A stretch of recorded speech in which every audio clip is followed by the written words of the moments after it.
Hi everyone, today I'm going to be colouring in this fuchsia. Now this is a flower in this wreath which is in Johanna Basford's weekly planner.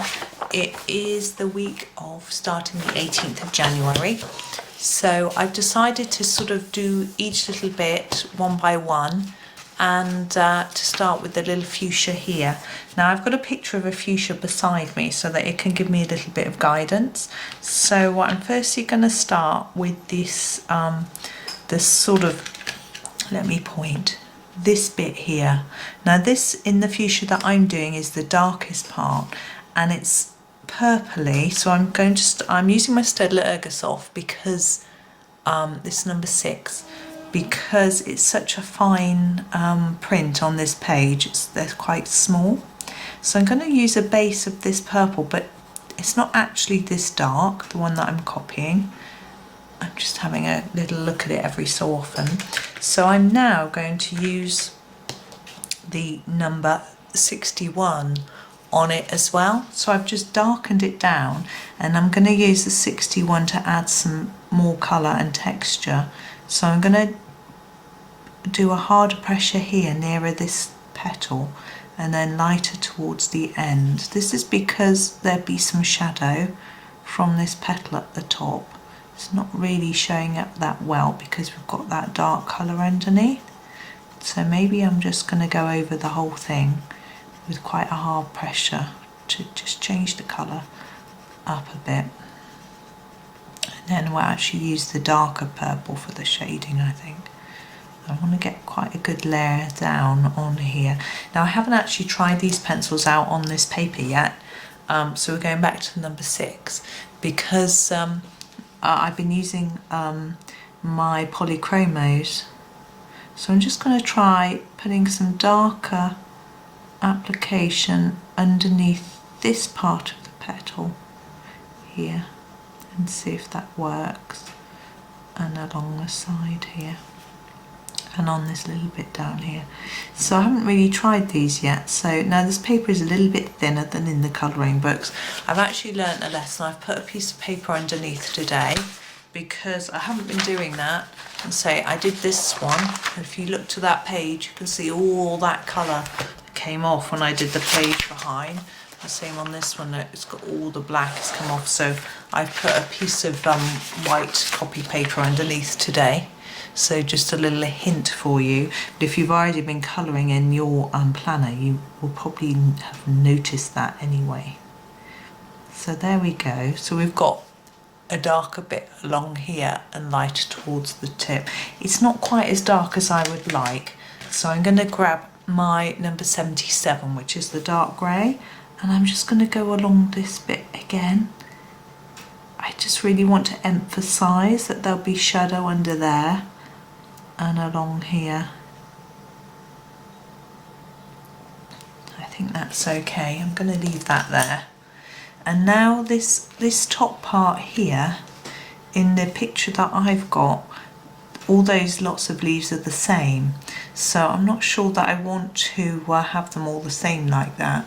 So I'm going to just start with these top bit and do them in this pink colour, which is the number 61 that we've used already. So I'm going to go all over that with this colour, just quite roughly, and then think about the shading. So under here we want it to be darker, and then trying to fade that out towards the tip. Now this one's on the top, there's going to be catching a light moss that's going to be fainter, so I'm only going to do another little layer on that, and this one under here, more pressure again down towards the corner. Now if this is too light for you, or you think it needs blending a little bit, you could use a pink on top. I'm going to leave it, I'm just going to add a little bit of colour in a few places, top and bottom, like that. Now these pieces I see in some fuchsias are a paler pink, so I am going to go down to my slightly paler one, which is the number 20, and do these. I'm going, and this whole sort of stalky bit, stalk, stem, I don't know. I hope the light's okay here. I'm in the kitchen again because the children are home from school. I do record these pages in advance, so they're sometimes home for holidays and things like that at times when might not be expected. Now that bit there I think I'm going to leave to do green with the leafy part. Now I want some shading on these leaves, so I'm going to go back to this one, which is the number 61. It's also quite dark. I had to wait for them to finish their schoolwork and wait for me to finish work. So I've had to put the main lights on, which I tend to do in the kitchen anyway, and it casts quite a few shadows.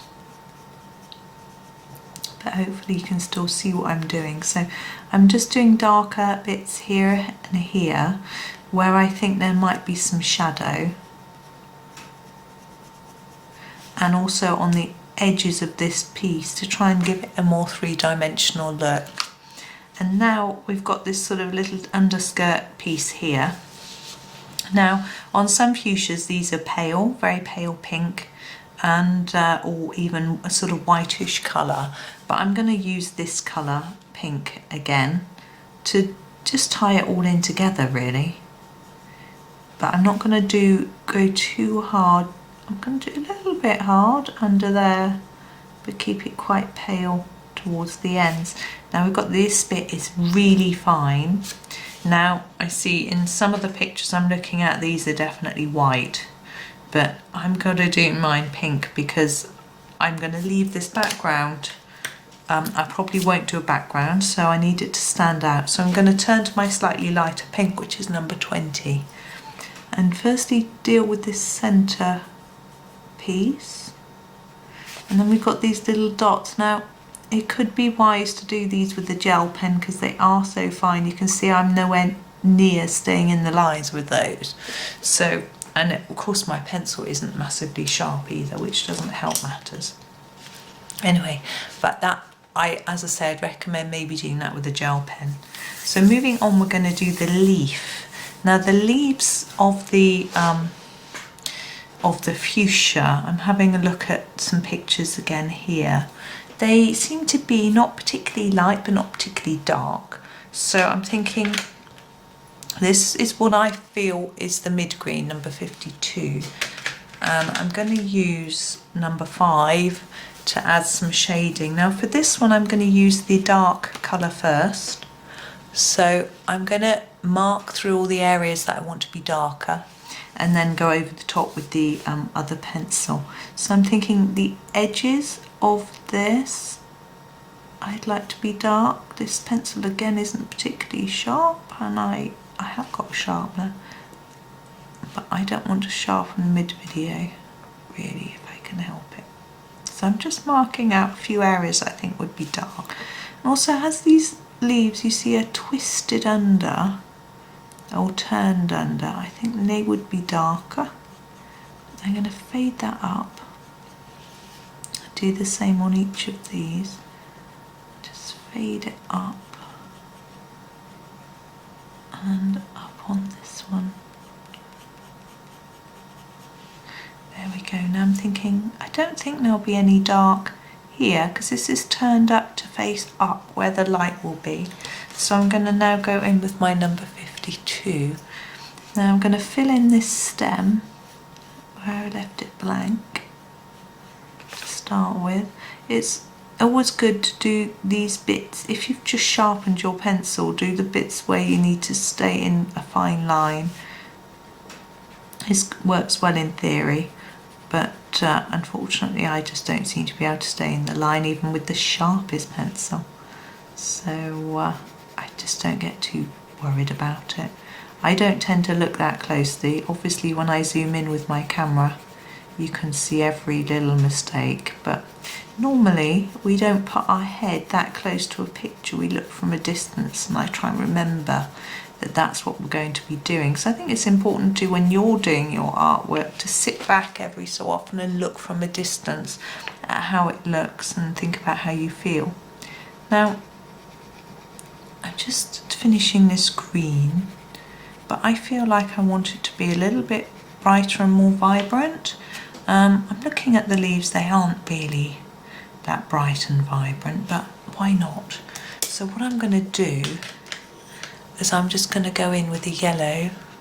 This is number 1, this is very, and just go over the top of these parts and blend the greens together with this yellow, and it will bring it together and hopefully add some vibrancy to the colour and some warmth as well.